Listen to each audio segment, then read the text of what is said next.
No shade. What's going on with you, girl? Not much. How are you doing? I'm good. I'm good. It's been a minute since we checked in and actually did an interview, and in that time, I have had the pleasure of watching you do some pretty awesome stuff. I see your modeling pictures, and what's that all about? Let's talk about that first. What's going on with the modeling? Well, see, I used to be shy. I used to be a very shy person. I don't And believe it. after a while, or just growing up and exploring life, I just decided that life is too short. It's time to open up, be free, do the things that I want to do. Because I don't want to be the type of person that is like, man, I shoulda, coulda, woulda.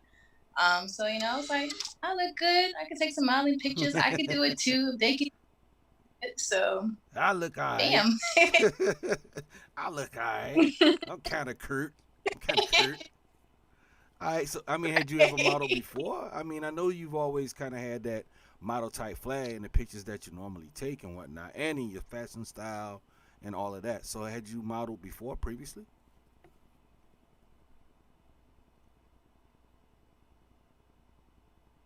Um, Not really. I think in high school I did a little bit, but both of my sisters are on print magazines. They're on like billboards doing like crazy stuff. So they were the real models. I was just pretending back in Oh, you were the just pretending.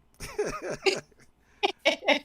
Now, see what a lot of people may not know about you is you actually used to be in the service. I do. I did. Actually, I still am. I still am. Okay, I didn't know you still were Yep. I'm still serving. NCO officer. What's your what No, kind I'm of an off. I'm an off. you're what? I'm a first lieutenant. A first lieutenant. I just got promoted like 2 weeks Silver ago. bar. Yeah. I ain't gonna lie. When I was in the army, I hated officers. I hated officers with a passion, cause I'm like this little young mug trying to tell me what to do. I ain't never fired a shot Right. in anger. So Yeah, it is hard because like most of the people that I'm in charge of, so most of them are older than me, so it is kind of hard. so what was that journey like? Becoming an officer. Not I mean as a black woman, number one, you got that challenge. And then as a black woman in the military, you got Right. that challenge. And now a black female officer in today's military, what is that like? Well, I went to HBCU, so of course when I before I became an officer, I was surrounded by, I guess role models, black role models that I could follow along with. I didn't start seeing challenges until I had to go to this thing in the summer called advanced camp.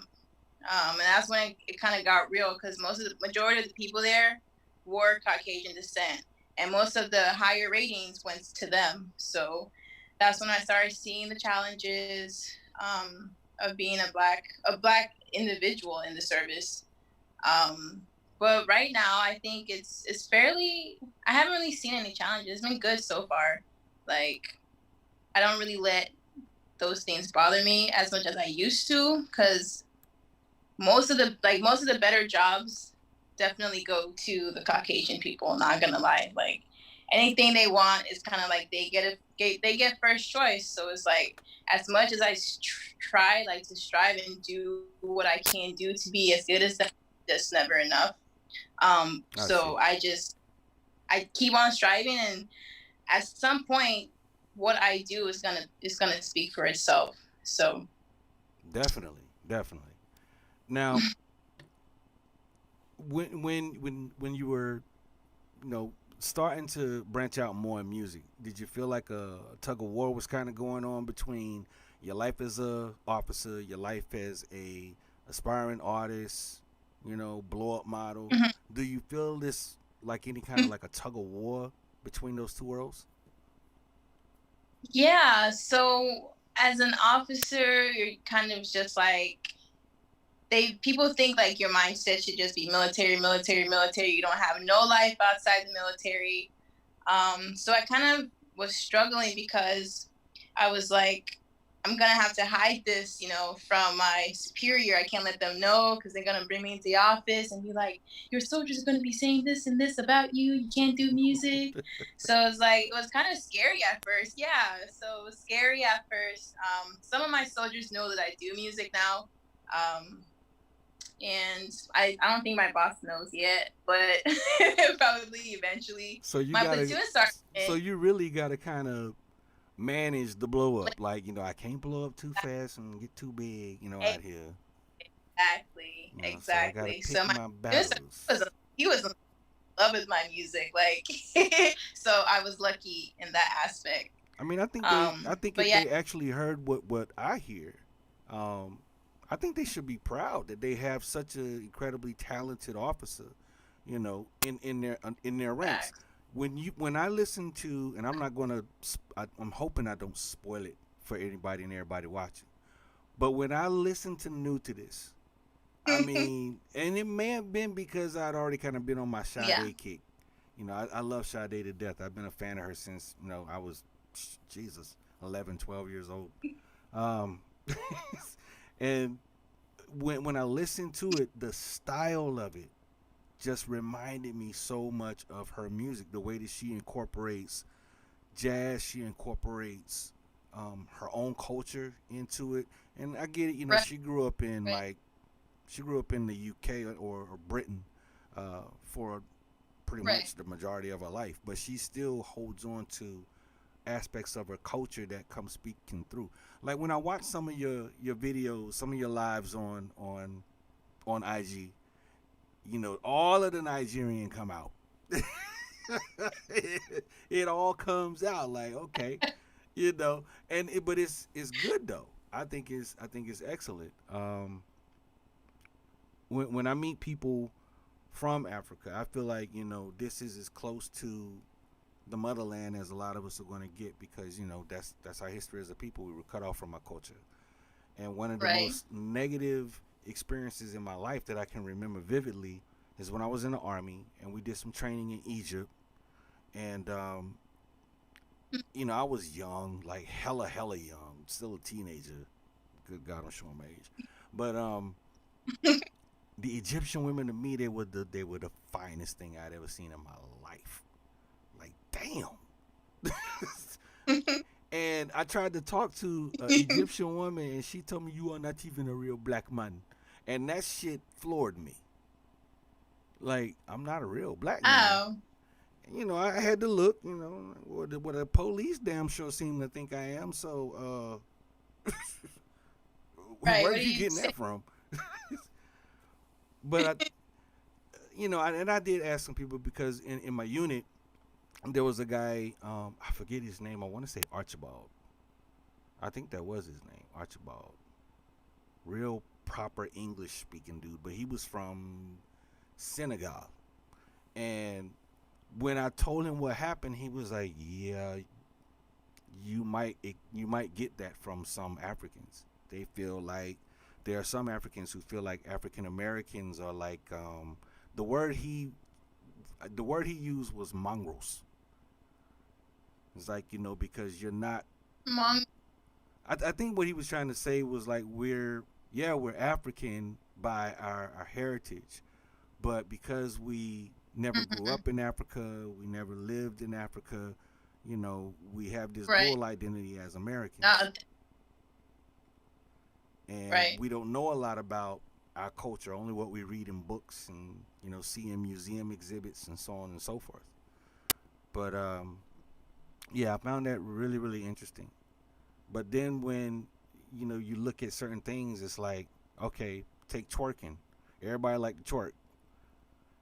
White girls twerking, Mexican girls twerking, Yeah. Hawaiian girls twerking. But little do Yeah. they know that's actually an African form of dance. It's a celebratory form of dance, Yeah. and they don't even know that shit. So, so it's like interesting how there there are so many elements of African culture embedded into American culture, That is Yeah, it's crazy. definitely. It's crazy. But getting back to the music side of things, you have been a busy girl since you've been here. Things have I have. things Yep. have definitely progressed since Moneybags. Moneybags seems like a whole lifetime ago, don't it? It does. It seems like wow. And I that was 18. Wow. Moneybags was 2018. So it was not even long ago, but it seems like forever and a day ago. Cause since That's then crazy. there's been Love Story, incredible Yeah. song and a really incredible video. Then there was probably the most notable one in my head since then, OMG. That shit was dope. Yeah. That was dope. That was like a mini movie. I Thank- dug that. And yeah. then this recent one, um, well, Anniversary, but you were more or less just doing the hook on that one, right? On Anniversary. Hmm. Yep. Now, when you Little did the hook, curbside project. yeah, when you did the hook on that, did that kind of open you up more to doing more singing on your projects, or? That's a good question. Because I can't recall if I think Tell Me was yeah, I think Tell Me, I think I recorded Tell Me before we did Anniversary, and that's when Asher was like, yeah, you should hop on this Anniversary song and sing the hook. So I think Tell Me was before that. But I think it kind of did help me a little bit more with feeling comfortable with singing. So But before that, there was mhm. Waiting Day. There was Waiting Day. Waiting Day. Oh, true. That is so true. I'm so lost. So See, yes. Oh see, yeah, Waiting Day. see. This is why y'all Waiting Day. need me. This is why y'all need me. I can chronologize all of this. That's why y'all Facts. need me. Facts. Waiting Day was I wrote that in 2019. Yeah, 2019. I think in February because I was just still in the hotel. That was when I first got here. I'm still in the hotel. So yeah, Waiting Day was my first one. And I really don't even know what the inspiration was for Waiting Day. Like I know why I wrote it, but I don't know why I decided to sing it instead of like rap it like I usually do. Mm-hmm. But yeah, that's crazy. But after Waiting Day, I didn't really write any. I think after Waiting Wait was OMG. Yep. I was like, yeah, let me get back to the rapping stuff. Yeah, And then I OMG was was like, okay, dope. maybe because everybody was in love with Waiting Day. So yeah, it's just interesting.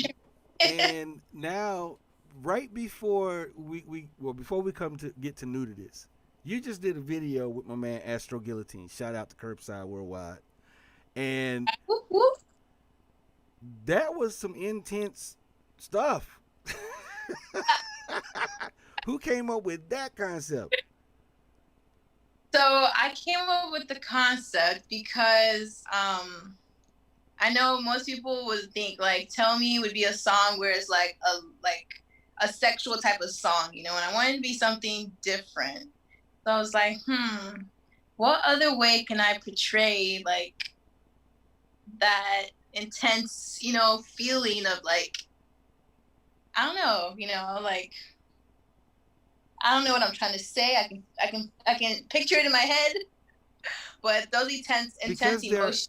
because there are a lot of parallels in that video. Even though in that video, it was more Yeah, like a vampire type of thing, like or a bloodsucker type of thing, whatever right. you want to call it. But like in the opening Yeah, parts of the video, you're running away from something. I mean, you're just running. There's nothing behind you that the viewers can see, but you're running away from something. exactly. Same parallel in Cherish the Day Mm. when she was running in the wedding dress. And she was just Yeah. running and running and running and running and running. And Hmm. it's I don't know, maybe you are her younger self reincarnated, hell, I don't know, but there's just all of these little interesting parallels that I see in the way you choose Yeah. to express yourself musically.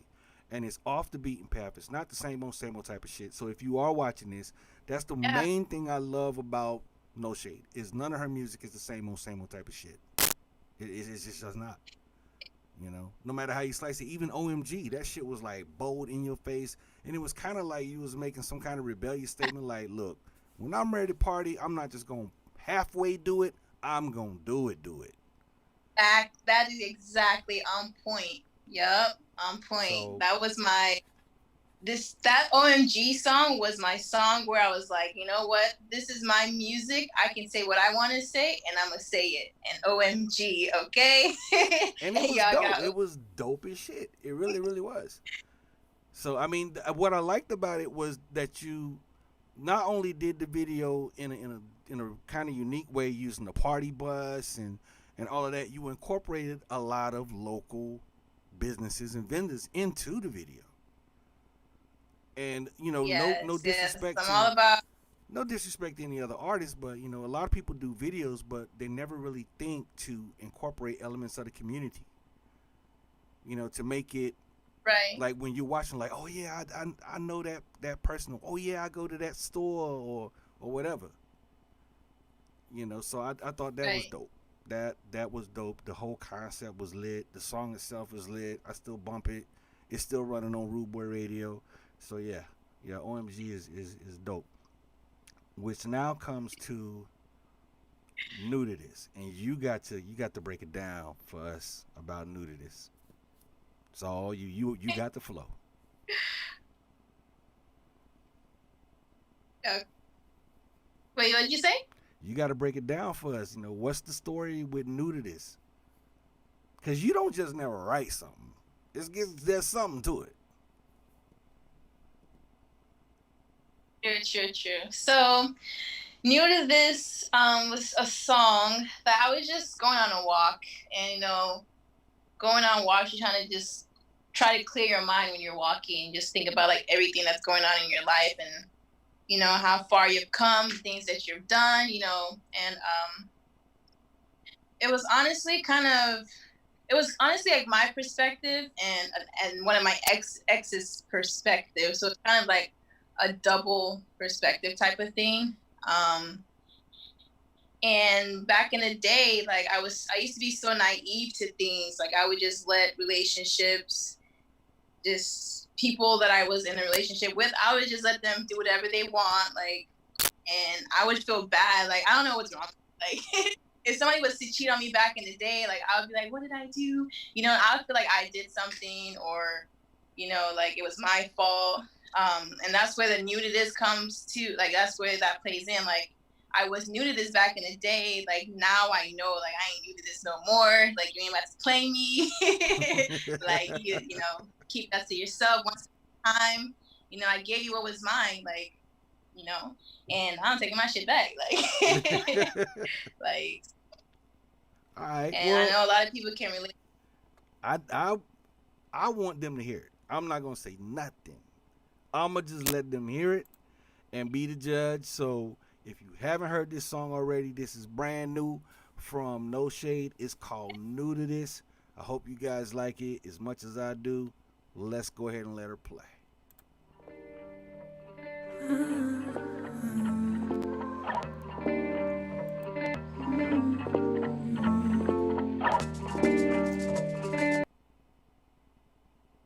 Uh oh.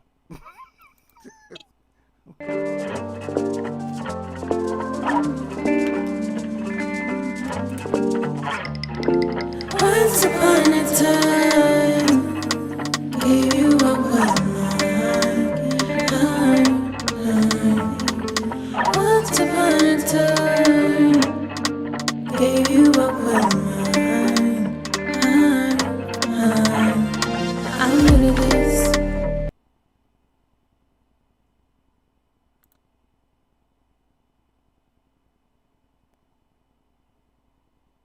I was new to this. I ain't new to this.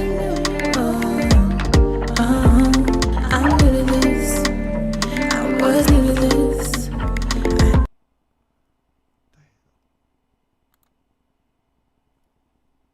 Just skipping.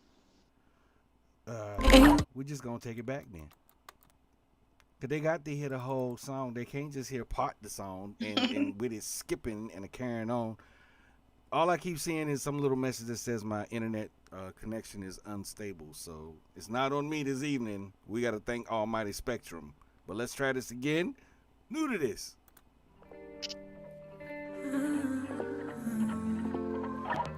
Good.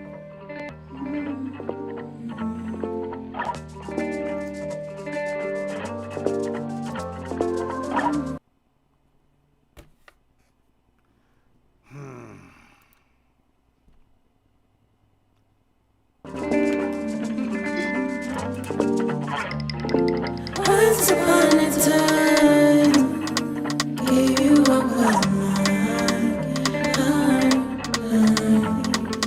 Once upon a time, gave you what was mine. I'm new to this. I was new to this. I ain't new to this. I'm new to this. I was new to this. I ain't new to this. You loved me, yeah. Once I was screaming for you. You need me, yeah. Once you see what I could do, I'm new to this. Was new to this. I ain't new to this. I'm new to this. I was new to this. I ain't new to this. Show me that you know that I'm in control. Make me lose my mind when we do things. Once upon a time, gave you what was mine. Once upon a time, gave you what was mine. I'm new to this. I was new to this. I ain't new to this. I'm new to this.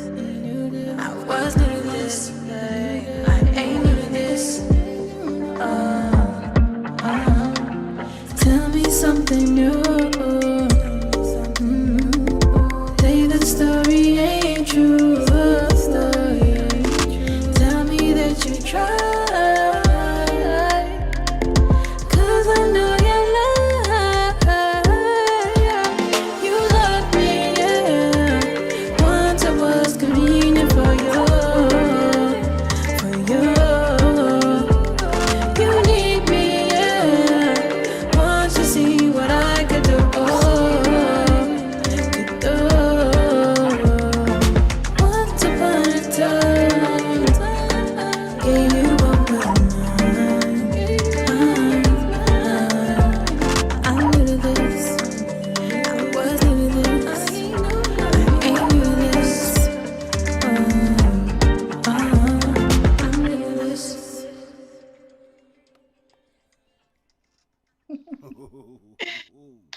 Yeah. Ooh wee. So I mean the whole vibe of that is just like damn.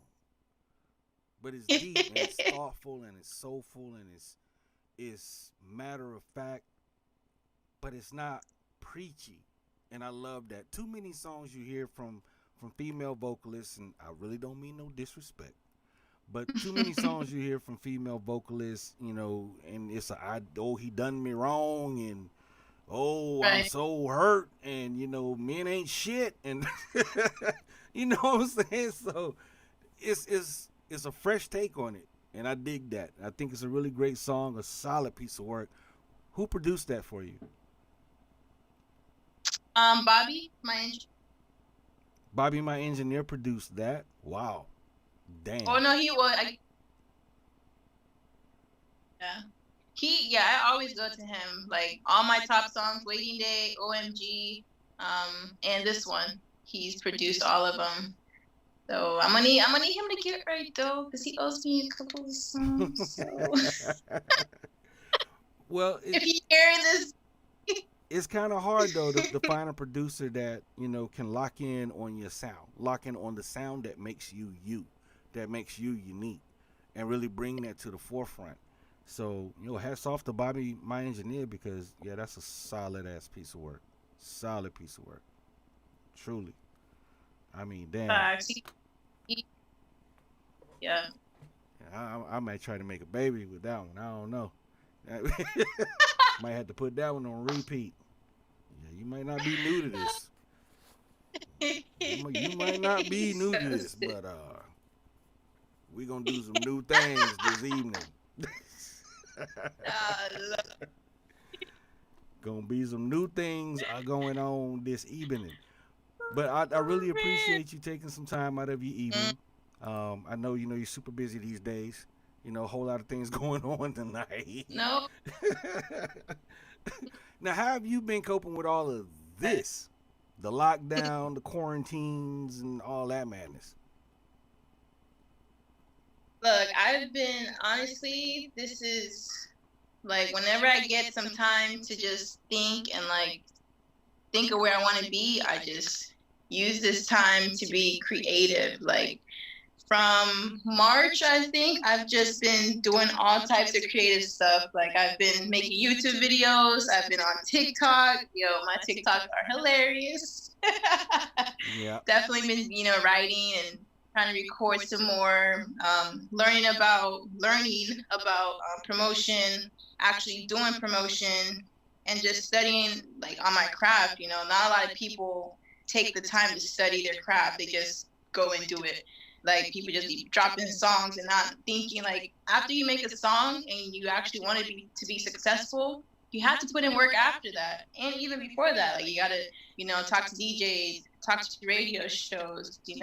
Actually put in money with your music. So a lot of people don't do that. So happy you brought that up and said that. Say it again for the people in the back, please.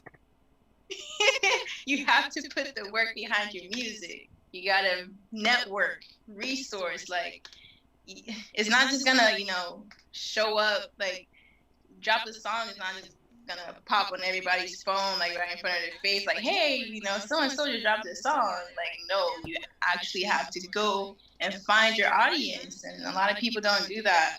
They keep like recycling the same people, the same 10, friends they have. Like, hey, I just dropped this song, and then they get upset when their song doesn't go anywhere, So well, I've really been. One thing is there's no build up to the release of the song. It's like they go in the studio, make the song, then bam, look what I did. Okay, but there was no lead up to it. There was no build up of anticipation for the eventual release of the song. That's one of the main things I see artists do, and they kind of make a mistake for it. I just did I didn't even do an album. It was an album that I thought was lost.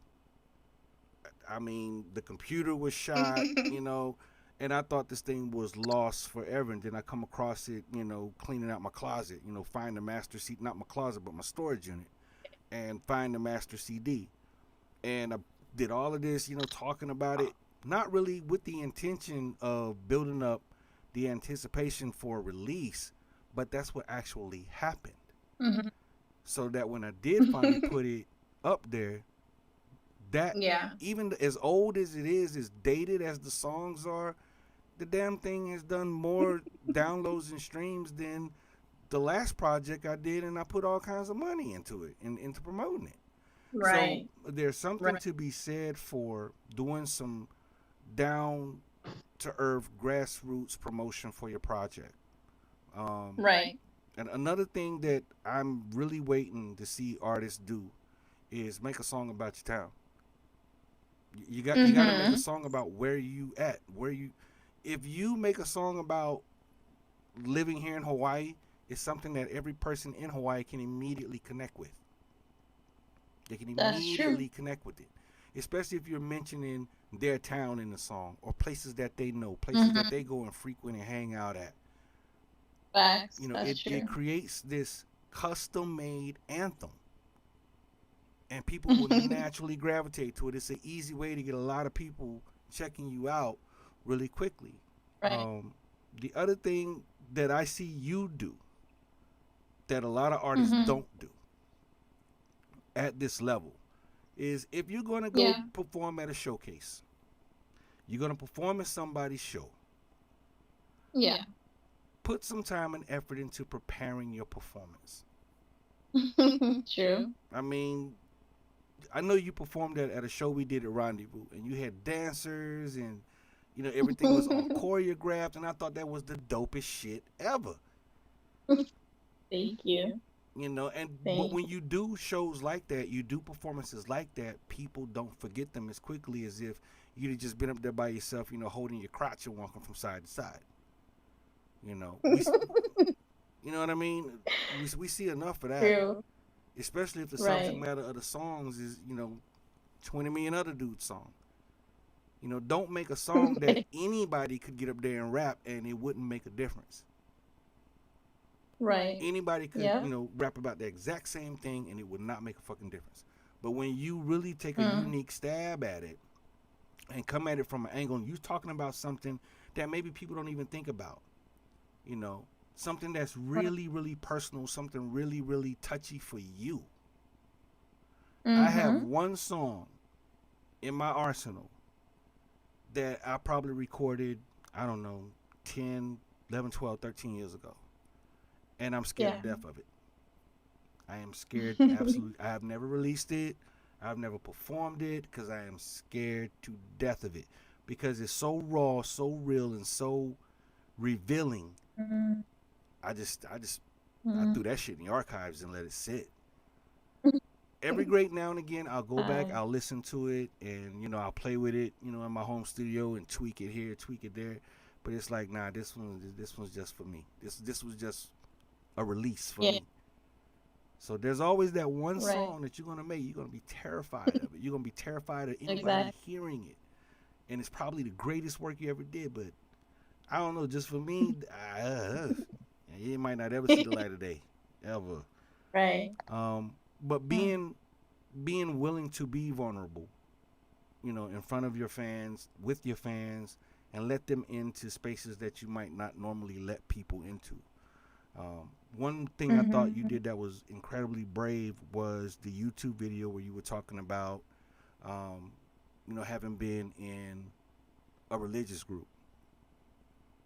And I thought that was incredibly brave. I know what you're talking. I know what you're talking about. It's in the South where I grew up.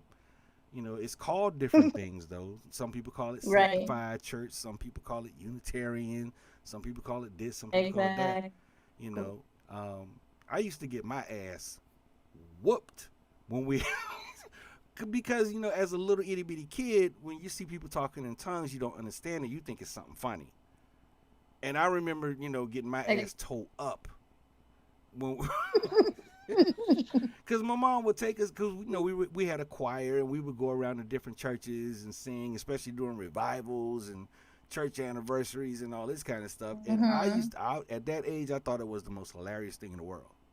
And I would bust out laughing, and next thing I know, my mama done yanked me outside. She whooping my ass, because I didn't understand it. I really didn't. Right. And I would always wonder, like, how come the girls wear these long ass dresses and but it was exactly what you were talking about. They didn't date. They didn't socialize with anybody really outside of the church. Everything was kind of internal, And for young kids are fucking cruel. We're cruel as kids, and we would pick on them when they came to school. We would be at their ass. Oh my God, we would give them girls hell. We would give them utter hell. Because we was young and stupid. We didn't understand what we were looking at. So the fact that you and I forget what the other girl's name was, it Zumi or something like that? Susan. There you go. And I thought that both of you guys were incredibly brave for being willing to share that with your followers, with your fans, so that they can understand Yeah. that yes, these type of things are real. People ain't got to make this kind of shit up. It's real. Right. Exactly. Exactly. And there's so many people that were, thumbsing down. Somebody was in the comments trying to tell me, what was she saying? Like, I don't know. She was just trying to, make the situation not what it was and trying to make it seem as though like, it wasn't like I didn't experience the things that I experienced. And I'm just like, it's not about like me not having a relationship with God. It's about all the extra stuff that you guys try to force on people and how you make them feel, when they don't follow those rules. So. Yeah, I mean, religion is always going to be a touchy thing. I know when I was Mhm. the period of my life when I was locked up, when I was on state appropriated vacation, we'll just Mhm. call it that. And during that time, I was struggling with okay, I still want to rap, I still want to make music. How can I do that and be a Muslim? And I struggled with that because Yeah. when you're in a place where the only thing you really have to focus and concentrate on is you and your development, that was an internal struggle for me. Mhm. Okay, I can't talk about these things Right. because am I doing something wrong? Am I committing a sin by just listening to music? Am I committing a sin? And you get different Mhm. perspectives from different people. But I remember it was this old guy from Palestine, Palestinian. His name was Muhammad, and he was about 65, 70 years old. And the way that he broke it down to me, it just brought everything into such clear focus. He said, God ain't asking you to be perfect. Yeah. He's saying live your life. Just do it under my umbrella. Mhm. It's like, if there's one thing that he loves about us is Mhm. consistency. It's like, walking the path of any faith is a hard walk. But if you can find that one thing that you can easily be Right. consistent with, it's better to have that one thing than to keep floundering over 50 other things.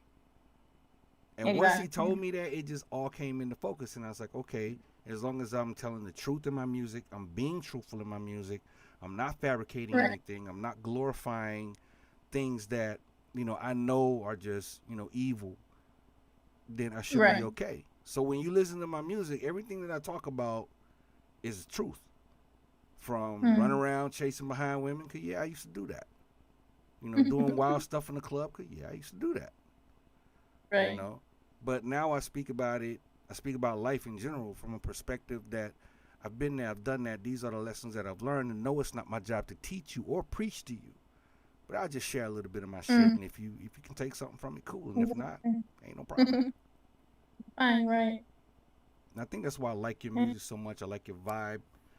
As an artist, it's a pleasure to watch a young artist develop. And I remember watching you first perform, and you were scared to death, terrified. And I was like, man, cut that shit out. Just,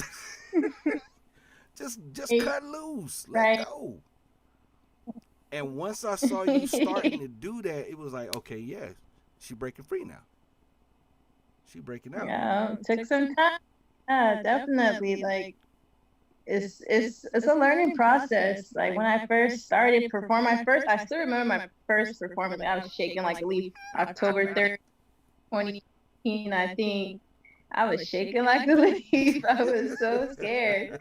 I just, myself like, no matter what you're doing, like you could be the most perfect person, like somebody's still gonna judge you. Oh yeah. So it don't even matter. Just go and do your thing. That's a popular saying of mine. So Is you could walk on water, turn yeah. piss into wine, shoot a bolt of lightning at your ass. Somebody somewhere still gonna have something negative to say about you. Exactly. So Facts. do Can't please your everybody. best you, and it's a pleasure to see you doing your best you through your music. Thank I I I, you. I always find myself checking to see what you got coming next. I mean, I Oh, really see you making we it. got some. Thank you. Thank you. That means a lot. Like all of this, I don't want all of what I've been doing to go to waste. And I'm so happy when people support me wholeheartedly. It's an amazing feeling. So are all these little single drops eventually going to accumulate into a full length project? See, that's what I'm working on. I'm working on an EP right now. Um, unless sometimes I just don't have any inspiration, and then all of a sudden, just bam, inspiration. I could record like 3 songs in one day. So, um, yeah, if right now I have enough for an EP, but I'm still working on it. I'm still listening to them and trying to see if I want to create an album or just stick with the EP. And because I know a lot of people ask me like, "When's your album? When's your album?" And I'm like, maybe I just want to do an EP, just a couple of songs. Well, is No, there so I'm testing out. is there a What's place that? where a person can go and like just listen to everything that you've done so far? Um, well, on Spotify, I have almost all of my songs. I think on SoundCloud, I think I took off my mixtape. I can't remember. But the only place I put my mixtape on was on SoundCloud, so it might still be up, but I'm not sure. Other than that, all of my other songs are on Spotify, Apple Music, YouTube. YouTube is a good one. YouTube definitely has everything. The infamous But yeah, I've been I've been dropping more stuff. I've been looking into more apps because I know Africa they use Boomplay, so I've been trying to put my songs on Boomplay. Audio Mac is kind of like the African version of SoundCloud, so I've been putting it there too.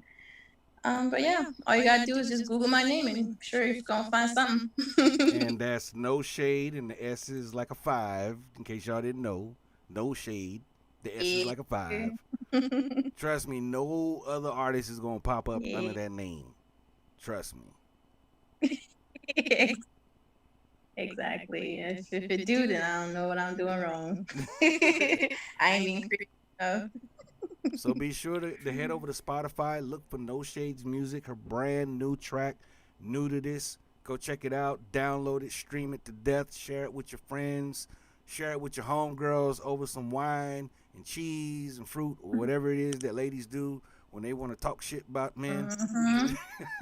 And enjoy it. Right. Enjoy it. It would definitely compliment the moment.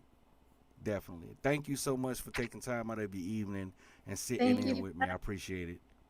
Thank you. All right, ladies and gentlemen, there you have it. Miss No Shade still doing the damn thing in the great 808 state. I'm Shango the Don Raga, and on behalf of my partner in crime, Lamar Mack, this has been a short but sweet episode of the Mac and the Don Show. I'll holler at y'all later. Y'all be easy, stay safe, and stay healthy. Good night.